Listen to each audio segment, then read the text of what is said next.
First అమ్మవారికి వెళ్ళేది అది అక్కడి నుంచి వచ్చే ప్రసాదం.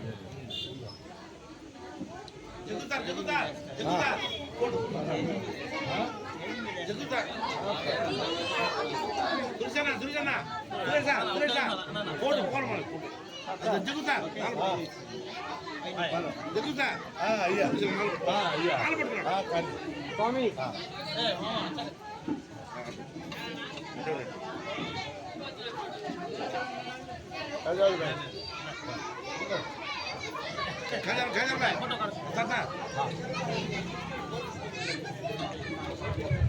హలో అమ్మగారు పద్మనాభ గారు మేడం వేదిక మీద రండి మేడం. ఒకసారి మేడం ఒకసారి వచ్చి పోండి madam.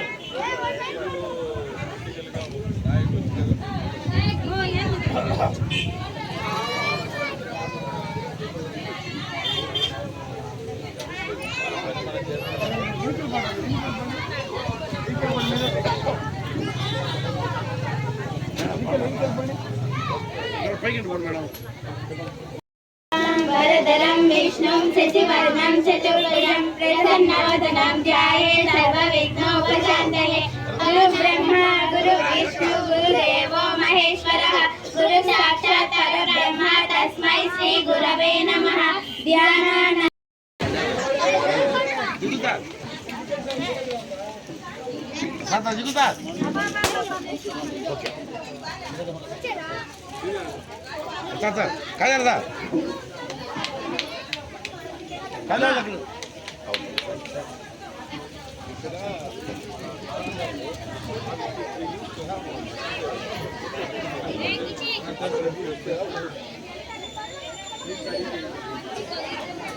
Suresh sir Suresh sir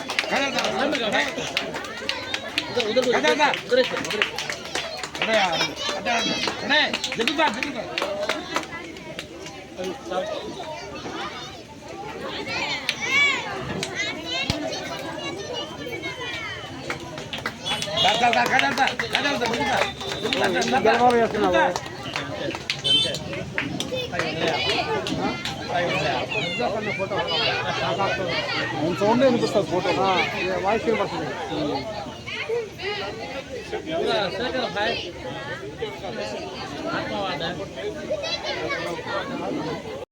नारायणायति समर्पयामि शान्ताकारं भुजगशयनं पद्मनाभं सुरेशं विश्वाकारं गगनसदृशं मेघवर्णं शुभांगं विश्वाकान्तं कमलनयनं योगिनो ध्यानगम्यं वन्दे विष्णुं भवभयहरं सर्वलोकैकनाथं लक्ष्मीं क्षीरसमुद्रराजतनयां श्रीरङ्गदामेश्वरीं दासीभूत समस्तदेव. సంతోషం ఎందుకంటే సిఆర్పి డొంక చింతారెడ్డిపాలెం డొంకగా ఇది పేరు. అయితే ఇక్కడ ఈ ప్రాంతానికి ఎక్కడ లేని ఒక ప్రత్యేకత ఉంది. ఎందుకంటే నెల్లూరు నగరాన్ని మనం చూసుకుంటే రాజకీయ పార్టీలు రకరకాల పార్టీల చేతుల్లో రాజకీయాల్లో మార్పులు చేర్పులు జరుగుతూ వస్తూ ఉంటాయి.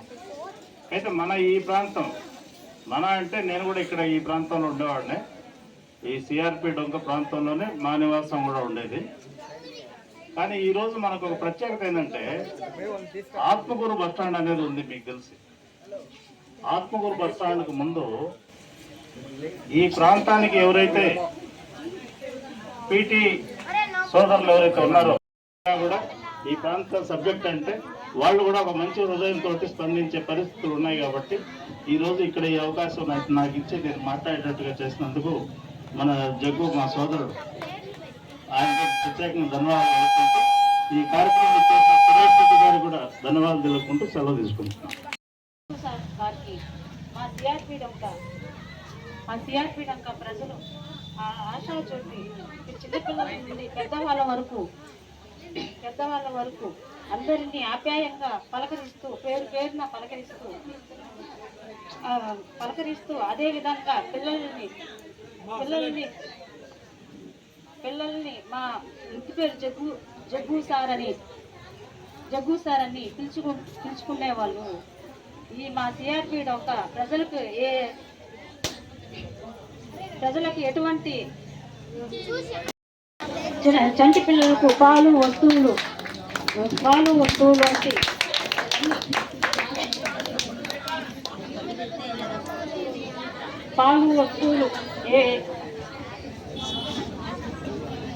సరఫరా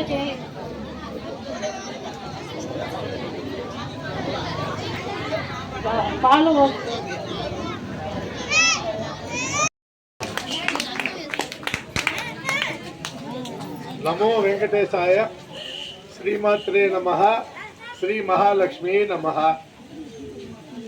ఈరోజు సాయంత్రం పూట మనం ఇలా కలుసుకోవడం చాలా ఆనందకరమైన విషయం.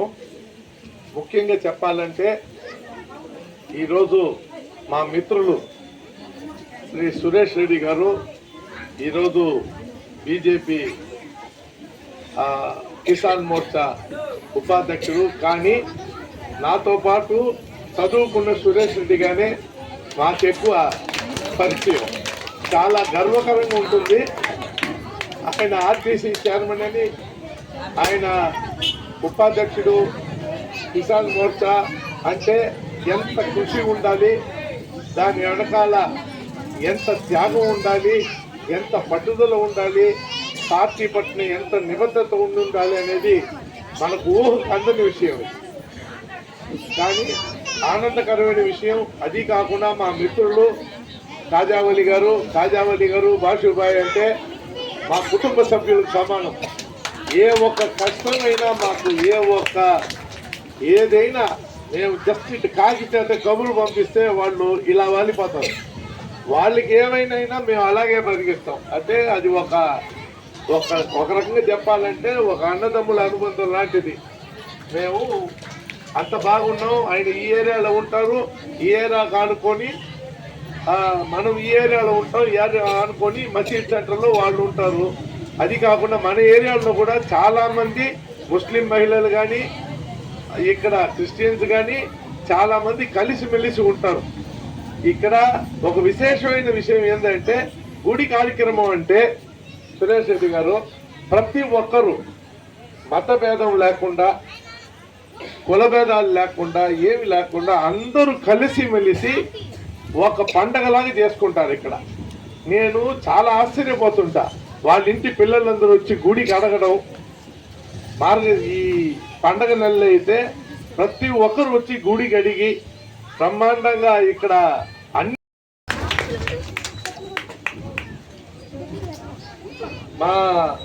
ఇక్కడ నాకు ఇంకొక అదృష్టం ఏమంటే ఈ గుడి అయ్యవారు మా తెలుగు అయ్యవారు, ఆయన మా గురువు, మా గుడికి పూజారి కూడా. కాబట్టి ఆయన బాగా చదువుకు ఉండేవారు. మా చేత దగ్గర 13 సంవత్సరాలు మేమందరం కలిసిమెలిసి పెండాకెళ్ళి దంపతులు దగ్గర 100 మంది దంపతులు పెండాకెళ్ళి స్నానం చేసి అక్కడి నుంచి జలం తల మీద మోసుకొని ఇక్కడికి వచ్చి 13 సంవత్సరాలు ఏకదాటిగా అమ్మవారికి కుంభాభిషేకం చేశారు. అవి అన్నీ మా సారు, మా కృష్ణమూర్తి సారు ఇక్కడ పూజారి, ఆయన స్థలమే, ఆయన అనుగ్రహమే. మా తండ్రి గారు ఆయన చేతికి అప్పచెప్పారు. నన్ను ఆధ్యాత్మికంగా తీర్చిదిద్దింది మాత్రం మా సారే. ఈరోజు ఇక్కడ లేరు మన మధ్యలో, కానీ ఆయన స్మరించుకోవాల్సిన సమయం అందరికీ ఉంది. ప్రతి ఒక్కరికి పూజ చేసి పెట్టున్నారు ఆయన. ఇక్కడ ఈ డొంకలో వాళ్ళకి ఎవరికి సమస్య అయినా ఆయన పూజ చేసి పెట్టి వాళ్ళకి అమ్మవారి కృప అందుకోవడానికి దోహదపడ్డాడు ఆయన. అది ఈరోజు మనం ఖచ్చితంగా అనుకోవాలి. కానీ ముఖ్యంగా ఈరోజు ఏమంటే ఈ ముగ్గుల పోటీ అనేది ఎందుకు మొదలు పెట్టామంటే పాతకాలంలో సినిమాలు ఉండేవి కావు. కాబట్టి మన రామాయణం కానీ మహాభారతం కానీ మన భారత సంస్కృతి కానీ ఈ పోటీల రూపంగా ఈ ముగ్గులు వేసే రూపంగా ప్రదర్శించుకునేది మన పల్లెల్లో. కానీ కాలక్రమేణా అవి కనుమరుగైపోయినాయి.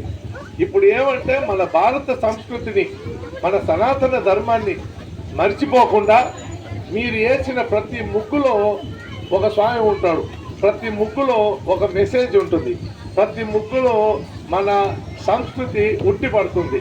కాబట్టి అవి డిస్కంటిన్యూ కాకుండా అవి ఆగిపోకుండా అలాగే అది కొనసాగాలంటే ముగ్గుల పోటీ అంటూ పెట్టు దానికి ఏదో ప్రైజులు అంటూ ప్రోత్సహించడానికి మనం చేసే ప్రయత్నమే. ప్రతి ఒక్కరు కూడా చాలా ఆనందమైన విషయం ఏమంటే నెక్స్ట్ తరం కూడా అందుకొని చురుగ్గా నాకెందుకు ఈ సెల్ ఫోన్ వచ్చిన రోజుల్లో మాకెందుకు అనుకోకుండా అందరూ చాలా ఉత్సాహంగా బిడ్డలందరూ పాల్గొన్నారు. చాలా ఆనందం. ఈరోజు మా కోరికని మన్నించి సురేష్ రెడ్డి గారు ఉదయం ఎక్కడో పొదిలిలో ఉన్నారు. ఆయన ఆర్టీసీ చైర్మన్గా ఒక్క నిమిషం తీరిక లేకుండా ప్రతి డిపో సందర్శిస్తూ మేడం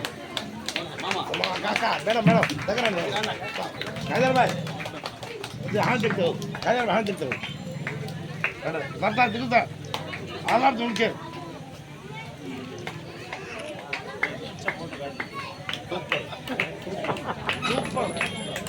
అప్రూవ్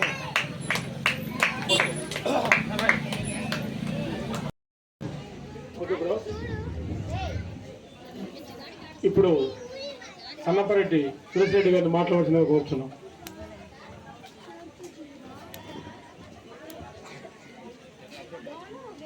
ఈరోజు ఈ సిఆర్పి డొంక తల్లులు పిల్లలు అదే రకంగా ఈ యొక్క మహాలక్ష్మ గుడికి సంబంధించిన మా సోదర సమానులు జగ్గు గారు వాళ్ళ శ్రీమతి గారు అదే రకం మరొక సోదర సమానులు కాజావాలి గారు ఇక్కడికి వచ్చినటువంటి అందరికి కూడా పేరు పేరున ముందుగా హృదయపూర్వక ధన్యవాదాలు తెలియజేస్తున్నా. సంస్కృతి ధర్మము మన అమ్మని ఇట్లాంటి లేకపోతే ఎంత చదువుకున్నా గానీ నైతిక విలువలు రావు. మన ధర్మం అనేది డొంకలో పిల్లలు చూస్తూ ఉంటే వీళ్ళే నా కళల్లో కృష్ణుడు రాముడు మన సీత మన మహాలక్ష్మ కనపడుతున్నారు ఇక్కడే. కానీ ఆ రకంగా ఎప్పుడైతే మనం చిన్నప్పటి నుంచి వాళ్ళని తీర్చిదిద్దుతామో అలాంటి కుటుంబాల్లో ఒక రకంగా సంతోషం వెల్లువరిస్తుంది. లేకపోయినట్టయితే మనం చదివిచ్చేస్తాం, వాళ్ళు డిగ్రీలు చేస్తారు, ఉద్యోగాలు వచ్చేస్తాయి, తల్లిదండ్రులు పట్టించుకోరు, తోబుట్టువులను పట్టించుకోరు, అది ఒక యాంత్రిక జీవనం అయిపోతుంది. కాబట్టి ఇవన్నీ మంచి విషయాలు. మీరు ఈ సిఆర్పి దగ్గర ఈ స్వామి దగ్గర మహాలక్ష్మ దగ్గర అర్చన చేయడం లేదంటే మన అందరం కలిసిమెలిసి ఉండడం చిన్నపిల్లలకి నేర్పిస్తున్నారు. ఇది ఏమి చేసినా రాదు, ప్రభుత్వాలు రాదు ఇదంతా. ఇది మీరు చేస్తున్నటువంటి మంచి పని వల్ల ఇక్కడ నుంచి పెరిగినటువంటి ఏ బిడ్డైనా సరే వాళ్ళు ఎక్కడికి పోయినప్పటికీ కూడా వాళ్ళు ఆ రకంగా విరాజిల్లుతారు.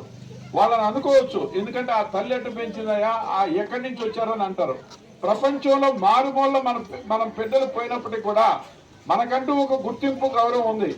అందువల్ల దయచేసి మన పెద్దవాళ్ళు ఏదైతే చేశారో అలాంటి యొక్క సంస్కృతిని జగన్ చెప్పినట్టుగా మనం కాపాడుకోవాలా. అంతే తప్ప ఈ సెల్ ఫోన్లు వచ్చినాయి, మనం ఏదో టెక్నాలజీ దేశం అంతా ఎక్కడికో పోతుంది. ప్రపంచంలో రాబోయే 2047 నాటికి అమెరికా, జర్మనీ, జపాన్ లాంటి ఒక దేశాల కంటే ముందు భారతదేశం ఉండబోతుంది. ప్రపంచంలో మళ్ళా మనం అగ్రరాజ్యం అవుతాం, దాంట్లో ఏమి ఇబ్బంది లేదు. కానీ తల్లిదండ్రులు చూసే విషయంలో కానీ తోబుట్టువులు చూసే విషయంలో కానీ, భార్యాభర్తల సంబంధాలు కానీ, కుటుంబ వ్యవస్థ కానీ, మన సంస్కృతి, మన ధర్మం నిలబడాలంటే మీరు చేసే పని వల్ల మాత్రమే నిలబడుతుంది అని ఈ విషయం చెప్పడానికి మాత్రమే నేను ఇక్కడికి వచ్చాను. మిమ్మల్ని చూసిన తర్వాత నాకు అర్థమైంది, ఈ రకంగా చాలా మంచిగా మనం ఆర్థికంగా ఎంత ఉన్నదనేది కాదమ్మా,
ఫస్ట్ ప్రైజ్ బసవ మంజు.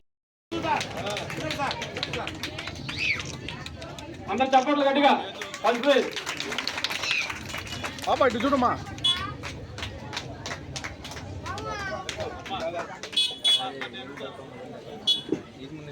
ఇక్కడ విచ్చేసిన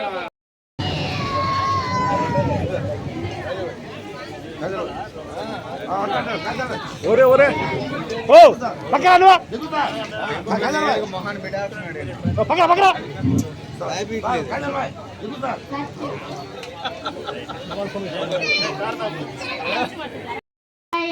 శ్రీనివాస శ్రీ వెంకటేశ రఘుకుల తిలక రఘురామచంద్ర సీతాపతే శ్రీరామచంద్ర వేణు విలోల విజయ గోపాల గోవర్ధన జన గోకుల బాల పాండురంగ పండరినాథ జయ హరి విఠల జయ సాయి విఠల జయ హరి విఠల జయ సాయి విఠల గోవింద గోవింద.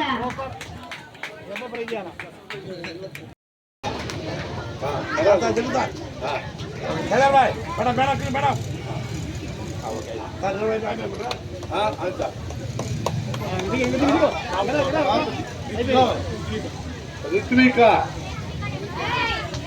ఈ పాప ఒక అద్భుతమైన ముఖ్య వచ్చింది. దాంట్లో డ్రగ్స్ లేకుండా, ఆల్కహాల్ లేకుండా, పొల్యూషన్ లేకుండా ప్రపంచాన్ని మనం ఎలా కాపాడుకోవాలని అని మొత్తం చూపిస్తూ ఒక మంచి ముగ్గు వేసింది. దానికి ఒక స్పెషల్ గిఫ్ట్ దానికి.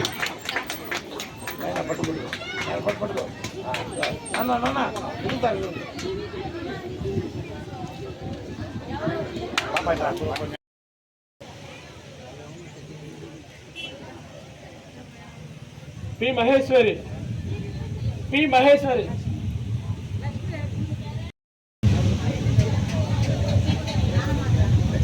పి మహేశ్వరి మహేశ్వరి పి ఎన్న ఉమా